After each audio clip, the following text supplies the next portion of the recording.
8장 1절에서 10절 말씀 한 절씩 교도하겠습니다. 그 무렵에 또 큰 무리가 있어 먹을 것이 없는지라 예수께서 제자들을 불러 이르시되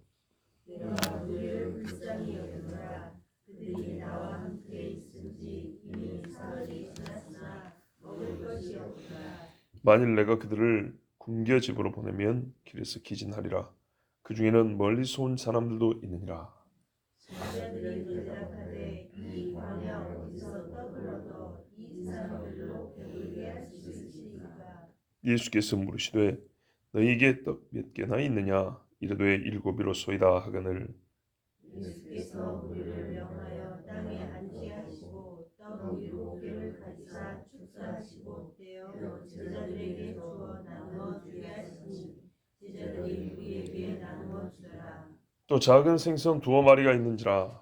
이에 축복하시고 명하사 이것도 나누어 주게 하시니 우리 먹고 남은 조각 7가죽을 거두었으며 사람은 약 4,000명이었더라. 예수께서 그들을 흩어보내시고 곧 제자들과 함께 배에 오르사 달마다 지방으로 가시니라. 아멘. 먹을 것을 가지고 있지 않은 무리가 주님 앞에 있습니다.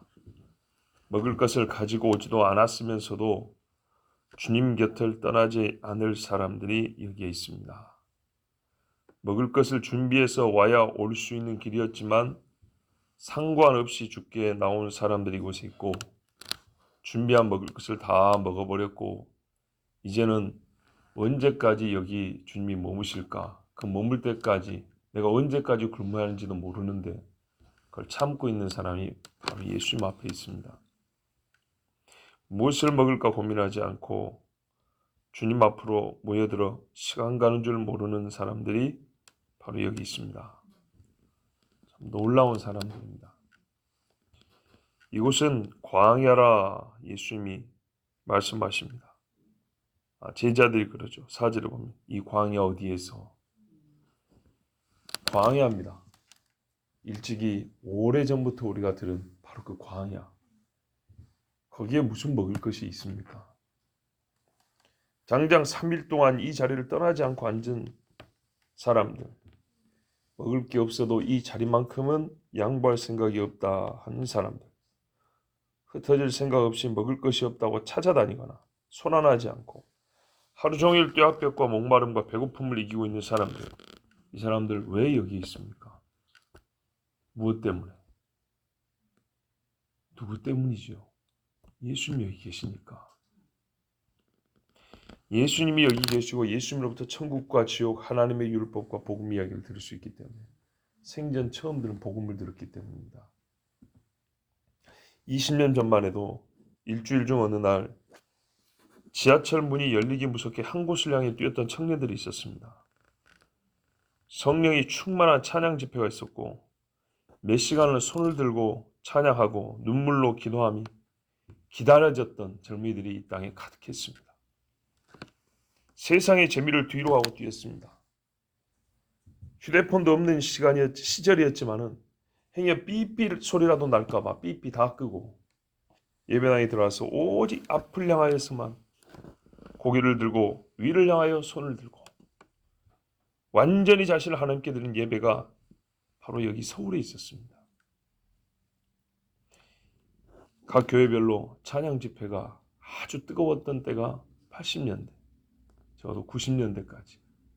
그중 유명한 서빙구의 한 교회는 진짜 지하철과 버스 문이 열리기 무섭게 앞으로 가려고 기도원과는 달리 젊은이들이 뛰었습니다. 그 젊은이들이 지금 보통 제 나이 이상입니다. 저보다 약간 아래부터 저보다 위까지. 그 사람들이 현재 대한민국 교회 40대 또는 50대를 형성하고 있습니다. 그분들이 그때 그 열심을 지키고 있었다면 여전히 먹을 게 떨어진 사흘이 지났는데도 불구하고 자기들의 배고픔을 잊고 하나님께로 가까이라는 그 외침을 듣고 나갔던 그것을 그대로 지키고 있었으면 얼마나 좋았겠습니까? 주님 앞에 영혼의 갈급함을 가지고 나갔었던 그 자리를 그대로 지키고 있었으면 우리 주님 오늘처럼 배를 불려주셨을 텐데. 주님은 먹을 것이 없음에도 불구하고 3일 동안 주님 앞에 머물러 있는 사람들을 불쌍히 여기셨습니다. 먹을 것도 주지 않는다고 불평한만 하지 않는 사람들이었습니다. 아무 일이 없었습니다. 먹을 것이 있냐 없냐가 이 사람들에게 어떤 문제거리가 되지 않았습니다. 배가 고프지 않은 것처럼 앉아 있었습니다. 예수님은 그래서 이 사람들이 더 불쌍했습니다. 제자들도 예수님의 마음을 알 수 있었지 않을까요? 지금 이 정도 되면 얼마나 많이 다녔습니까? 이제는 주님의 마음을 알 법도 합니다. 그래서 제자들에게 전과 달리 예수님이 마음을 전했습니다. 전에는 제자들이 문제라고 왔습니다. 사람이 이렇게 많은데 선생님 이들을 안 보내고 왜 자꾸 붙들고 계십니까? 그러자 예수님이 그걸 걱정이면 너희가 먹을 것을 줘라. 아니 우리가 200데나리온 이상이 있어야 되는데 그런 돈이 어디 있습니까? 이렇게 말했습니다. 근데 이제는 주님이 먼저 말씀합니다. 너희들이 내 마음을 알리라. 내가 무리를 불쌍히 여기노라. 첫 마디가 이 말씀입니다. 제자들이 이 마음을 알았으면 얼마나 좋았겠습니까만 그러지 못했던 모양입니다. 사흘이 지났고 집으로 가는 길까지 생각하면 몸이 상하고 지쳐 병이 날 사람도 있습니다. 다 건강한 사람 아니거든요. 어떤 사람은 좀 많이 굶었고 어떤 사람은 적게 굶었습니다. 근데 많이 굶은 사람 중에 집까지 거리도 멀어요. 그리고 지금 날이 저물어가면 그 만만치 않은 길입니다. 만만치 않은 게 아니라 거의 이 사람은 진짜 어딘가 상합니다. 요한계시록 2장 13절에 이런 말씀이 있어요. 네가 한 일과 네가 어디에 사는 것을 내가 하노니. 불의한 사람에게는 한 일과 사는 지역이 부끄럽겠지만 숨고 싶겠지만 이 사람들에게는요. 기쁨과 주님이 알아주심에 감사한 게 아니겠습니까? 주님이 알아요. 이 수천 명의 사람들이 말 안 했어요. 어느 사람이 언제 왔고 얼만큼 배고프고 집이 얼만큼 뭔지 알아요. 거기까지 걸어가려면 못 갑니다. 우리 예수님이 지금 다 알아요. 여기 앉아있는 우리가 어디 사는지 무엇을 하는지 다 알고 계세요. 예수님 말씀은 먹이시겠다는 뜻입니다. 그럼 이제 어떻게 하죠? 뚝딱 기적을 행할 일만 남았습니까? 아닙니다. 우리가 이제 복음서를 많이 읽고 반복해 읽다 보면 기록 이면에 주님의 마음이 나타나고요. 기록의 어떤 특징이 나타나는데 주님이 직접 마음을 표하시는 경우에는 스스로 마음을 보일 때는 보통 사람들의 응답을 반드시 요구합니다. 강제가 아니라 자발적이며 믿음과 사랑으로 말미암은 반응을 주님이 보고 싶어 합니다. 헌신을 할 사람을 찾고 있는 겁니다. 주님은 그 헌신을 사용해서 권능을 행사하시겠다는 말씀입니다. 사랑과 권능을 이 불쌍히 여기는 마음을 그들의 헌신 위에 실어서 보내겠다는 뜻입니다. 그때 헌신한 사람은 손해를 보는 것이 아니라 주님과 요나단처럼 동사하였습니다. 이 기쁨을 누리게 됩니다. 광야에 아무것도 없는데 무슨 말씀이냐고 되묻는 제자들이 있습니다. 그래서 어떤 사람들은 이거 오병이어 사건을 각색해서 다시 쓴 거 아니냐. 하도 유명하고 참 특별한 사건이었기 때문에 예수님을 부각시키기 좋으니까 복음서를 쓸 때 이거를 조금 다르게 해가지고 한 번 더 쓴 거 아니냐. 또는 실수로 어떤 사람이 전해 듣고 5개냐 7개냐 떡 개수를 잘못 알아먹고 2가지 사건인 줄 알고 쓴 거 아니냐. 이렇게 말하는 사람들도 있습니다. 그러나 아니죠. 아닙니다. 너무나 많이 다릅니다. 근데 이렇게 생각하는 의심하는 경우들은 주변 배경도 비슷해서 그러니까 뭔가가 조금씩 다르지만 비슷하다고 여기서 그럴지 모르지만 제일 같은 구석이 있기 때문인데요. 그게 뭐냐면 제자들이 변하지 않는 겁니다. 제자들이 별로 잘하지 않은 거예요. 이게 사실은 제일 똑같아요. 그래서 이거 같은 사건 아니냐?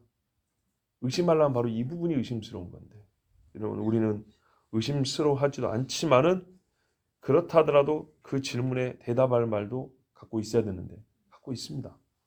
나를 보면 됩니다. 나 자신을 보면 된다. 우리하고 똑같지 않습니까? 이게 뭐가 이상한지 모르겠습니다. 믿음이 안 자랍니다. 전에 있었던 사건을 생각하려면 다른 대답을 해야 됩니다. 원래. 그죠? 근데 지금 똑같은 대답을 하고 있지 않습니까? 무슨 말이죠? 현실적으로 안 된다는 얘기죠. 그리고 예수님 마음 별로 잘 모릅니다. 공감이 잘 안 됩니다. 근데 우리가 하나님 앞에 보세요. 여전히 주님 마음 알게 하소서 이러고 있지 않습니까? 항상 간구해야 되지만 이게 거리가 가까움에도 원함이 있는 거하고 거리가 멀어서 정말 이건 내가 이 기도를 안 하면 안 되겠다 싶어서 하는 거하고 다르죠. 이 제자들 모습은 되게 우리 모습입니다. 우리가 언제 그러냐는 듯 또 멀어지고 또 잊어버리고 또 그냥 무감각해지고 이렇게 되거든요. 그러니까 이거는 이건 너무 똑같은 거 아니냐. 그래서 같은 사건 아니냐. 아니요. 이것만 같은 것이 사실 정상입니다. 예. 실제에 있어서 많은 구체적 사실이 다릅니다. 예를 한번 들어보면 아까 전에는 제자들이 먼저 문제 제기를 했다 했습니다. 이 사람들 보내야 됩니다. 근데 지금은 예수님이 먼저 말씀을 꺼냅니다. 내가 보니까 이대로 두면 안 되겠다. 또 함께 있은 날수가 전에는 기록이 안 돼 여기는 기록이 돼 있죠. 그리고 그때는 잔디밭이 있었다 했습니다. 그러나 광야는 풀밭이 아닙니다. 돌밭이지. 흙이나 또 원어적으로 광주리의 사이즈가 다릅니다. 좀 큰 광주리, 작은 광주리 명칭이 달라요. 사람 수도 거기는 5,000명이나 4,000명. 뭐 남자 기준이었겠죠. 끝나고 나서 예수님이 전에는 혼자 배를 안 타셨어요. 근데 이번에는 같이 타고 가죠. 예. 그리고 제일 중요한 차이점이 있습니다. 다른 사건이라는 제일 중요한 차이점. 이게 우리가 가장 많이 놓치는 부분입니다. 지역이 다릅니다. 어떻게 합니까? 보세요. 예수님이 지금 어떻게 돼 있죠? 참 봐보십시오. 여기가 이제 갈릴리 바다입니다. 이렇게 예수님이 요만큼에 계시다가 한번 갔다가 다시 왔다가 올라가셔가지고 요렇게 오는 중입니다. 이 동네는 이방인 지역입니다. 전에는 유대와 이스라엘 땅 지역에서 오병이어를 주셨고 지금은 이방 땅에서 칠병이어를 주신 겁니다. 다른 지역입니다. 그래서 여기서 배를 타고 오니까 달마두다. 참 이 동네 이름을 굳이 여기서 왜 말하시지만 다시 이스라엘 지역으로 온 겁니다. 지금 예수님의 소위 1차 이방인 선교를 마치고 마지막 지점 여기입니다. 그러면 여러분 이게 얼마나 대단한 일인지 한번 봐보세요. 이 사람들 지금 처음 들은 예수님 말씀 듣겠다고 밥도 안 먹고 4월 동안 있는 사람이 있는 거예요. 여기서는 예수님이 큰 기적 행했다 이런 게 아니에요. 3일 동안 예수님이 말씀하면서 기적을 하면서 이러는데 병 고치면 집으로 가야지. 그렇죠? 근데 안 가고 머물는 사람이 있다니까요. 그리고 이게 얼마나 우리가 현실적으로 생각해 보면 싹 찾아와도 떡 7개밖에 안 나오는 거예요. 예. 그 많은 사람한테 물어봐도 이게 한 사람에서 나왔을지 여러 사람에서 나온 걸 모은 것일지 모릅니다. 또는 제자들이 혹시 몰라서 아끼고 있었던 것일 수도 있습니다. 여기서는 무리 중에서 누가 가졌다는 얘기가 없으니까요. 뭐 전에는 어린아이의 도시락이었다는 이런 이야기도 있지만 어쨌거나 이 수천 명 사람 앞에 떡 7개면 진짜 아무것도 없다고 말해도 과언이 아니죠. 누가요? 이방인들이. 이 사람들 언제 예수님 만났는데요? 예수님이 항상 여기서 지금 몇 년 동안 살겠습니까? 아니죠. 보세요. 이래서 이제 우리 앞에 사건을 보게 됩니다. 오병이어를 했고 나서 유대인과 식사를 하시는데 손 씻는 문제로 정말 뭐랄까요? 먹는 것이 더 중요하고 영의 정결함이 더 중요한데 속의 정결함이 더 중요한데 그 손 씻는 문제로 여기서 예수님과 논쟁을 했어요. 예수님께서 하나도 얻지 못하는 바리새인과 서기관이 있었어요. 그래서 예수님이 부정한 땅으로 올라갔어요. 부정한 땅에서 정결한 신앙 고백을 들으시고 그들을 깨끗게 하셨어요. 이러고 돌아오시는 길이라고요. 이렇게 대가볼리죠. 이렇게 돌아서. 그러면 이 길어봐야 이거 얼마나 됐겠습니까? 시간이. 그런데 여기서 예수님을 사흘 동안 떠나지 않는 사람들이 이 짧은 기간에 나온 거예요. 큰 기적을 행했다는 이야기도 없는데. 놀랍죠. 놀라운 거예요. 이 소식을 전해들었으면, 그래서 믿음의 이야기를 전해들었으면 이제 사람들이 어떻게 될까요? 변했으면 좋겠죠. 근데 그 다음을 봐보세요. 돌아왔더니 바로 바리새인이 또 있죠. 그러니까 여기가 땅이 다르다는 겁니다. 바리새인들이 이방 땅으로 안 갑니다. 우리 며칠 동안 바리새인들 못 봤습니다. 이 바리새인들 여기서 딱 보이잖아요. 이제 내일 내려가면 보입니다. 11절에 바로 바리새인들이 나와서. 그러니까 얼마나 참 은혜 받는 사람들의 모습을 보십시오. 이방 땅에 있는 사람들이 사흘 동안 주님을 떠나지 않다니.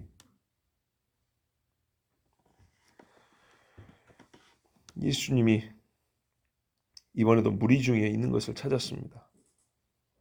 정확히 누구 떡이었다는 말이 없기 때문에 제자들이 자기 것을 가져왔는지 무리 중에서 찾아왔는지 하여튼 갖고 온 게 떡 7개입니다. 주님으로부터 완벽하고 완전한 구원을 우리가 절대적으로 받습니다. 주님으로부터 다 오는 거죠. 그런데요, 우리가 성경에서는 주님이 우리에게 명하시는 말씀도 있다는 걸 절대 잊으면 안 된다 했습니다. 능력은 주께로부터 나오지만 주님이 그 능력을 행하실 때 사용하시는 수단을 우리에게서 요구하실 때가 많습니다. 그것이 없으면 안 되는 것이 아니라 그것이 없으면 주님이 능력을 발휘하지 못해서가 아니라 주님이 그걸 쓰시기로 정하신 것입니다. 쓰시기로 정했기 때문입니다. 한 번도 멍에 매어 보지 못한 어린 나귀를 끌어올 때 주님이 뭐라고 말씀하셨습니까? 모든 그 나귀를 쓰지 않아도 될 이유, 나귀를 주고 싶지 않은 이유가 많이 있지만 주님이 딱 한마디 하셨습니다. 주께서 쓰시겠다 하라. 이겁니다. 떡이 7입니다. 여러분 비유를 생각하지 마세요. 5,000명의 5은 수가 잘 맞더니 그렇지 4,000명의 7,000이냐? 4,000에 4개면 되지. 이런 거는 우리가 성경 읽을 때 잠시 그냥 지나가는 생각으로 족합니다. 있는 그것 뭐 7개든 70개든 어쨌든 턱없이 부족한 겁니다. 없는 거나 마찬가지죠. 바로 그것을 주님이 쓰시기로 했습니다. 사람들은 아마 기대했을지 모릅니다. 처음 보는 것이지만 어떤 사람들은 유대로부터 들려온 소식을 들은 사람도 있을 겁니다. 왜? 배 타고 그리 먼 거리는 아니니까 서로 왕래하기도 했을 거고 상거래를 하기도 했을 것이고. 예. 어떤 사람들은 오병이어를 혹 먹었던 사람이 있을 수도 있습니다. 예수님을 따라다니던 사람들이 있었죠. 본래 유대인이지만 예수님을 따라다니던 사람들은 정말 또 한 번의 기적을 바로 기대했을 수 있습니다. 그리고 놀랐을 겁니다. 이방인들에게도 우리 주님이 먹을 것을 주시는구나. 하나님께 기도했습니다. 감사하며 똑같은 방식을 사용했습니다. 보세요. 유대인과 이방인에게 똑같은 방식으로 영의 양식과 육의 양식을 주십니다. 감사기도 하신 다음에 떼어서 제자들이 줬습니다. 그랬더니 제자들이 그걸 또 떼어 나눠줍니다. 제자들의 손이 양심 있으면 떨렸을 겁니다. 그 뒤로 제자들은 말이 없습니다. 떨리기만 했겠습니까? 제대로 됐다면 은혜를 받아야죠. 그죠? 아마 그런 제자들이 있었을 겁니다. 이게 교회 안에서 가르쳐졌을 것이라 여러분 생각하지 않습니까? 초대교회 자기 것을 하지 않고 내놓고 했더니 핍절한 자가 없더라. 그죠? 자, 우리 주님은 모든 것을 우리에게 새로이 가르쳐 주셨습니다. 또 보니까 작은 생선 2마리가 있는지라. 이거는 중간에 다시 어디서 가져온 것일 수 있습니다. 누가 내놓은 것일 수 있습니다. 왜냐하면 처음부터 나온 게 아니지 않습니까? 그래서 주님이 이것도 축복을 했어요. 보니까 축복 기도를 2번 한 거죠. 그래서 명하셨습니다. 제자들에게. 이것도 그럼 떼어서 나눠줘라. 조그만해요. 손바닥만 해요. 이거 혼자 먹어도 이거 몇 마리 먹어야 배가 부를 건데. 이걸 나누고 나눴는데도 또 있고 또 있고 또 있고. 짧지 않은 시간이 흘렀습니다. 보십시오. 수천 명에서 나눠주려면 시간이 얼마나 걸립니까? 그 시간은 우리 주님이 기적을 행하여 짧게 만들지 않으셨습니다. 왜요? 그 시간 동안 다 보게 하시려고. 그 나눠주는 시간 동안에 사람들은 다 봤어요. 같은 일을 오래 보면 더 오래 기억하죠.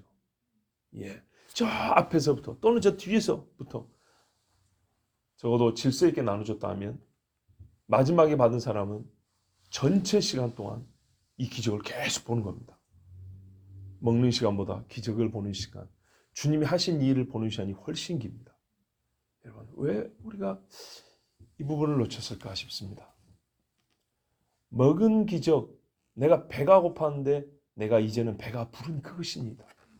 내가 전에는 소경했으나 지금은 보는 그것이니이다.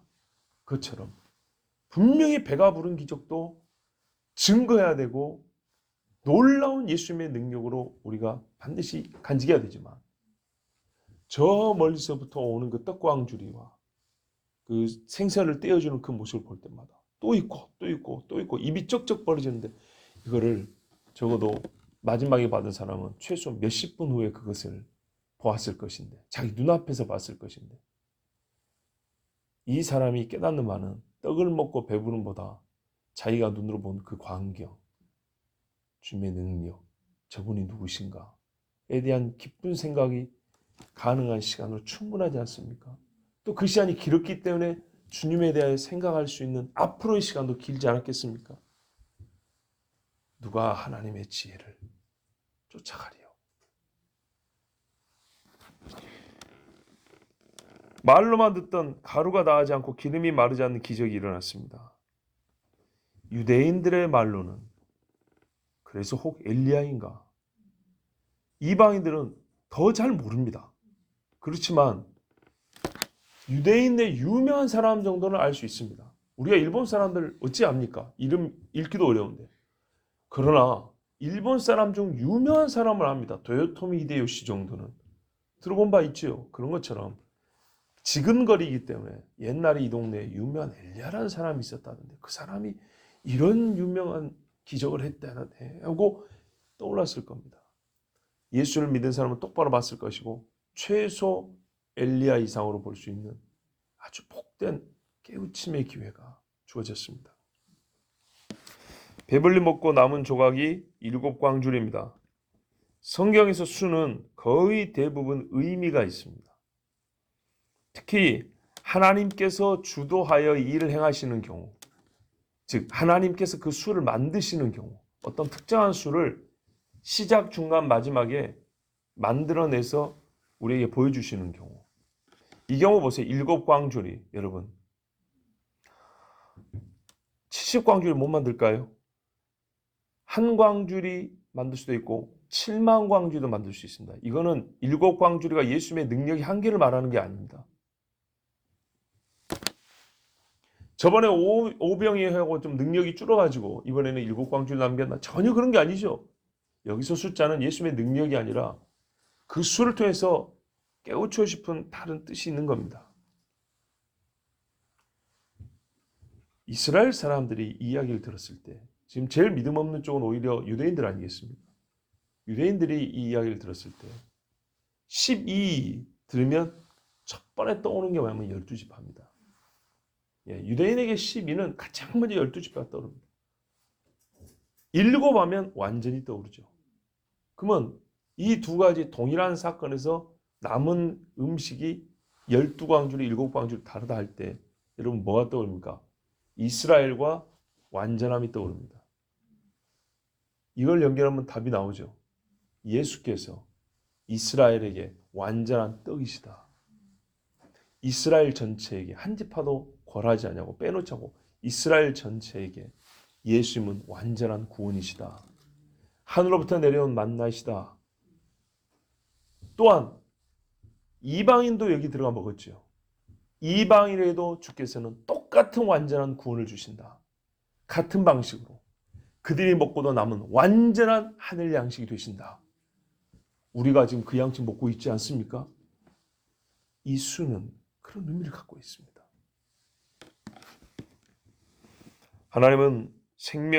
예수님은 하늘에서 내려온 생명의 떡으로서 이스라엘을 구원하신 일을 완성하시고 이방인에게도 주의 구원하심은 모자람이 없고 충분하며 같은 예수의 몸을 먹고 이스라엘과 함께 그들은 한 목자의 양이 됩니다.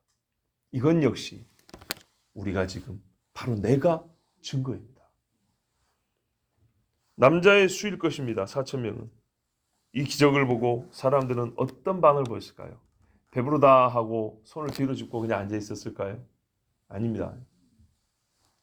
이 부분 역시 우리가 미처 생각해보지 못했던 부분입니다.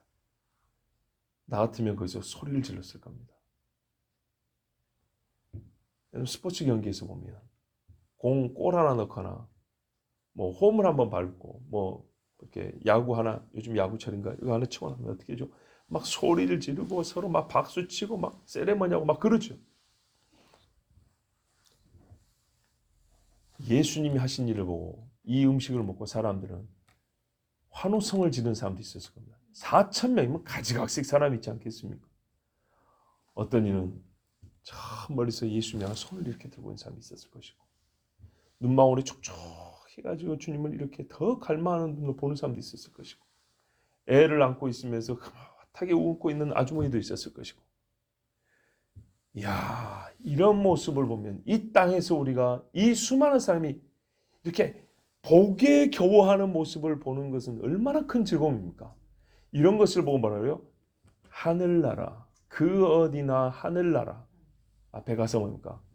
주님 계신 곳이, 주님 모셨으니 그 어디나 하늘나라. 딱 그 모습이죠. 여러분, 이 자리가 혹시 조용하고 격식을 차린 상견례 자리 분위기였을까요? 그렇지 않죠? 그렇습니다. 내가 그 자리에 또 한번 생각해 보세요. 주님을 찬송함이 마땅하죠. 바로 이 떡을 주심과 주님을 찬송함과 곡조를 아직 믿은 지 얼마 안 돼서 모른다. 그렇더라도 그 동네 언어로 자기들의 말로 예수님을 높이는 소리들이 분명히 여기저기서 터져나왔을 겁니다. 그러나 이제는 돌아갈 때가 되었습니다. 예수님께서 다른 곳으로 가실 시간이기 때문입니다. 예수님이 여기 계실 동안에는 제자들, 이 사람들 흩지 않으셨습니다. 그러나 지금은 또 다른 곳에 가서 이 복음을 전해야 됐기 때문에 예수님이 그들을 흩어보내셨습니다. 그리고 제자들과 함께 배를 타고 갈릴리 바다를 건너갑니다. 향하는 곳은 달마누다 지방이라고 합니다. 사람들은 여기가 마가단이라고 불리는 동네, 막달라라고 불리는 동네다 이렇게 얘기를 합니다. 그럴 가능성도 저도 크다고 봅니다. 지역적으로 지리적으로 그렇게 보입니다. 그런데 어느 이름이 더 큰 행정구역을 나타내느냐? 예를 들면 달마누다가 더 큰 행정구역이냐, 막달라가 더 큰 것이냐, 그것은 모르겠습니다만은 달마누다 지방 그랬으니까 한 마을은 아니죠. 마을은 아닙니다. 그래서 이거는 제가 볼 때는 막달라를 포함하는 좀 더 큰 지역 이름이 아닌가 이런 생각이 들긴 합니다. 자, 분명한 것은 뭐냐면 이스라엘 사람들이 지역으로 다시 오신 겁니다. 당장에 바리새인이 등장을 보면 알 수 있습니다. 근데 예수님께서 이 달마누다는 복음서에 보면 딱 한 군데 나오는 거거든요. 그만큼 유명하지 않고 지금도 솔직히 정확히 어딘지 모릅니다. 유명하고 큰 동네는 대충 맞습니다. 예나 지금이나. 그런데 이런 희귀한 이름들은 찾기가 아주 어렵습니다. 그만큼 작다는 뜻이죠. 이것을 보고 한 400년 전에 매튜 헬리 목사님이 이런 말을 했어요. 예수께서 이 작은 지방으로 찾아가신 이유는 이스라엘 땅의 후미진 곳에 사는 사람들이 그리스도를 만나보지 못했다고 말하지 않도록 하기 위함이다 그랬어요. 즉 나는 예수를 본 적이 없고 들은 적이 없다. 아니다. 예수님의 사역을 보면 정말 작은 동네도 찾아가셨고 남들이 안 가는 곳들도 예수님은 일부러 다 가신 걸 볼 때 누구도 예수님을 못 들었다, 못 봤다 말할 수 없다. 입니다. 대한민국에 살면서 예수 이야기 안 들어본 사람 어디 있겠습니까? 가슴 아픈 이야기지만 이때 이스라엘에서 예수님을 향하여 나온 사람이 적은 것처럼 교회가 많이 세워졌지만 그 교회 수에 맞게 주님 앞에 나온 사람은 많지 않습니다.